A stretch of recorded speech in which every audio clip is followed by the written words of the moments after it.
అలాంటి మాటలు మాట్లాడకండి. అలాంటి మాటలు మాట్లాడకండి. అలాగే జగన్మోహన్ రెడ్డి ఎక్కడికి వెళ్ళినా కూడా ఖచ్చితంగా లేఖ మందు ఉండాల్సిందే. పనికి మాలను అడవాలన్నమాట. ఈరోజు జగన్మోహన్ రెడ్డి నర్సీపట్నం వెళ్ళాడు. విశాఖ ఎయిర్పోర్ట్ లో దిగ్గానే అక్కడ కొంతమంది సైకోగాలు ఉంటారు కదా, వైసీపీ కార్యకర్తలే పది మనం అనుకున్న లేఖ మంద. వాళ్ళు కనబడగానే సాక్షి వాడు ఊరుకోడు, ఈ ఢిల్లీ ఏదో రెచ్చగొడతాడు వాళ్ళని. వాళ్ళు సోది మర్చిపోతారు. అసలు మనం ఎందుకు వచ్చాము, మన నాయకుడు ఎందుకు వచ్చాడు ఇక్కడికి, మనం ఏం మాట్లాడుతున్నాం అని ఇంగిత జ్ఞానం కూడా లేకుండా ఆడలేదు మగలేదు. ఎవడు మాట్లాడినా బూతులు మాట్లాడటమే. నేను ఇక్కడ తమ్ముళ్ళు పెట్టే ప్రయత్నం చేస్తా. సాక్షి టీవీలో వాళ్ళ చేత రెచ్చగొట్టి వాళ్ళ చేత బూతులు మాట్లాడించేది వాడే. మళ్ళీ లేదు అన్పార్లమెంటరీ లాంగ్వేజ్ మీరు వాడకూడదు, అలాంటి పదాలు మీరు వాడకూడదని చెప్పేసి మళ్ళీ బొజ్జగించేది వాడే. ఏం పోయే కలవండి మీకు. చంద్రబాబు నాయుడు గారి వయసు ఎంత, మీ వయసు ఎంత? చిన్న చిన్న పిల్లల చేత కూడా కడుపుకు అన్నం తింటున్నారు, గడి తింటున్నారు. ఒకసారి నాకు అర్థం కాదు. మిమ్మల్ని 151 సీట్ల నుంచి 11 సీట్లకి కేవలం పరిమితి చేసింది ఈ నోటి దూల వల్లే. నాయకుల దగ్గర నుంచి కార్యకర్తల వరకు ప్రతి ఒక్కడికి నోటి దూల, భయంకరమైన నోటి దూల, లేఖితనం అన్నమాట. పరమ లేఖి యాదవులందరూ కూడా వైఎస్ఆర్సీపీ పార్టీలో ఉంటారు. ఇంకా ఆ లేఖితనానికి అడ్డులు ఉండవన్నమాట, అవతలు ఉండవు. ఇంకా చంద్రబాబు నాయుడు గారు నిలిచిన అంటే ఇలాంటి పదాలు పడితే బాగోదేమో, అంత ఉండదు మన వయసు. ప్రతి భూగేతలకి ఇది ఒక అలవాటు అయిపోయింది. రావడం, ఇష్టానుసారంగా మాట్లాడడం, చంద్రబాబు నాయుడు గారిని ఉద్దేశించి బూతులు తిట్టడం.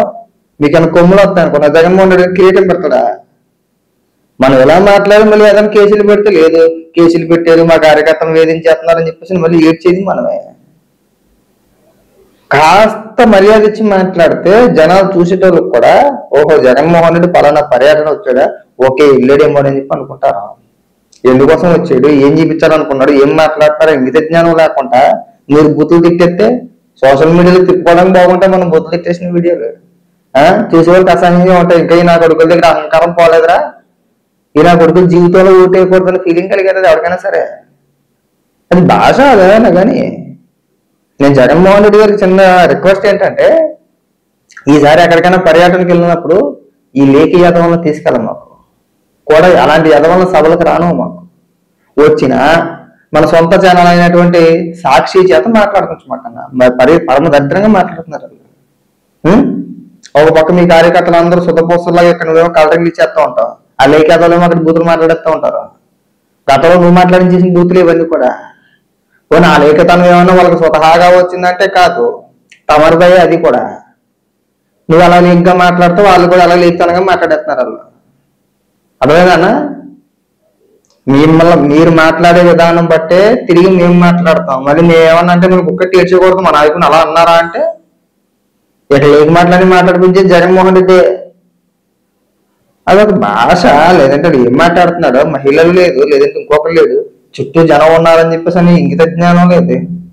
కొన్ని మాట్లాడే యాదవులకు బుద్ధి లేదు అనుకుంటే పక్క ఉన్న ఆడవాళ్ళకి ఏమైందో తెలియదు, వాళ్ళు అలాగే మాట్లాడుతున్నారు. ఏదో ఊగిపోతా ఆవేశపడిపోతా గొంతు దించుకుని గొడవలు దించేసుకుని ఏం అవసరం అండి?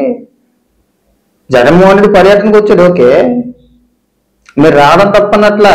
కానీ చంద్రబాబు నాయుడు గారిని ఉద్దేశించి మాట్లాడేటప్పుడు కాస్త మర్యాద, ముఖ్యమంత్రి కదా, కనీసం ఆయన వయసు కన్నా గౌరవపోతే ఎట్టగా. మళ్ళీ ఏమన్నా అంటే మా మీద కేసులు ఎట్టేస్తున్నారు, మమ్మల్ని అరెస్ట్ చేస్తున్నారని చెప్పి ఎడుతుంది. జగన్మోహన్ రెడ్డి గారు మీకు చిన్న రిక్వెస్ట్ ఏంటంటే, ఇక్కడ నుంచి పరమ లేఖి యాదవ్ని కూడా తీసుకెళ్ళమాక. అలాంటి మాటలు మాట్లాడకండి. అలాంటి మాటలు మాట్లాడకండి. అలాగే జగన్మోహన్ రెడ్డి ఎక్కడికి వెళ్ళినా కూడా ఖచ్చితంగా లేఖ మందు ఉండాల్సిందే. పనికి మాలను అడవాలన్నమాట. ఈరోజు జగన్మోహన్ రెడ్డి నర్సీపట్నం వెళ్ళాడు. విశాఖ ఎయిర్పోర్ట్ లో దిగ్గానే అక్కడ కొంతమంది సైకోగాలు ఉంటారు కదా, వైసీపీ కార్యకర్తలే పది మనం అనుకున్న లేఖ మంద. వాళ్ళు కనబడగానే సాక్షి వాడు ఊరుకోడు, ఈ ఢిల్లీ ఏదో రెచ్చగొడతాడు వాళ్ళని. వాళ్ళు సోది మర్చిపోతారు. అసలు మనం ఎందుకు వచ్చాము, మన నాయకుడు ఎందుకు వచ్చాడు ఇక్కడికి, మనం ఏం మాట్లాడుతున్నాం అని ఇంగిత జ్ఞానం కూడా లేకుండా ఆడలేదు మగలేదు. ఎవడు మాట్లాడినా బూతులు మాట్లాడటమే. నేను ఇక్కడ తమ్ముళ్ళు పెట్టే ప్రయత్నం చేస్తా. సాక్షి టీవీలో వాళ్ళ చేత రెచ్చగొట్టి వాళ్ళ చేత బూతులు మాట్లాడించేది వాడే. మళ్ళీ లేదు అన్పార్లమెంటరీ లాంగ్వేజ్ మీరు వాడకూడదు, అలాంటి పదాలు మీరు వాడకూడదని చెప్పేసి మళ్ళీ బొజ్జగించేది వాడే. ఏం పోయే కలవండి మీకు. చంద్రబాబు నాయుడు గారి వయసు ఎంత, మీ వయసు ఎంత? చిన్న చిన్న పిల్లల చేత కూడా కడుపుకు అన్నం తింటున్నారు, గడి తింటున్నారు. ఒకసారి నాకు అర్థం కాదు. మిమ్మల్ని 151 సీట్ల నుంచి 11 సీట్లకి కేవలం పరిమితి చేసింది ఈ నోటి దూల వల్లే. నాయకుల దగ్గర నుంచి కార్యకర్తల వరకు ప్రతి ఒక్కడికి నోటి దూల, భయంకరమైన నోటి దూల, లేఖితనం అన్నమాట. పరమ లేఖి యాదవులందరూ కూడా వైఎస్ఆర్సీపీ పార్టీలో ఉంటారు. ఇంకా ఆ లేఖితనానికి అడ్డులు ఉండవు, అవతలు ఉండవు. ఇంకా చంద్రబాబు నాయుడు గారు నిలిచిన అంటే ఇలాంటి పదాలు పడితే బాగోదేమో, అంత ఉండదు మన వయసు. ప్రతి భూగేతలకి ఇది ఒక అలవాటు అయిపోయింది. రావడం, ఇష్టానుసారంగా మాట్లాడడం, చంద్రబాబు నాయుడు గారిని ఉద్దేశించి బూతులు తిట్టడం. మీకన్నా కొమ్ములు వస్తాయి అనుకున్నా, జగన్మోహన్ రెడ్డి కిరీటం పెడతాడా? మనం ఎలా మాట్లాడి మళ్ళీ ఏదైనా కేసులు పెడితే లేదు, కేసులు పెట్టారు, మా కార్యకర్తలు వేధించేస్తున్నారని చెప్పేసి మళ్ళీ ఏడ్చేది మనమే. కాస్త మర్యాద ఇచ్చి మాట్లాడితే జనాలు చూసేటోళ్ళకి కూడా ఓహో జగన్మోహన్ రెడ్డి పలానా పర్యటన వచ్చాడా, ఓకే వెళ్ళాడేమో అని చెప్పి అనుకుంటారు. ఎందుకోసం వచ్చాడు, ఏం చూపించాలనుకున్నాడు, ఏం మాట్లాడతారో ఇంగిత జ్ఞానం లేకుండా మీరు బూతులు తిట్టేస్తే సోషల్ మీడియాలో తిప్పుకోవడానికి బాగుంటాయి మనం బూతులు తిట్టేసిన వీడియోలు. చూసే వాళ్ళకి అసహ్యంగా ఉంటాయి. ఇంకా ఈ నా కొడుకుల దగ్గర అహంకారం పోలేదురా, ఈ నా కొడుకులు జీవితంలో ఓటేయకూడదని ఫీలింగ్ కలిగేది ఎవరికైనా సరే.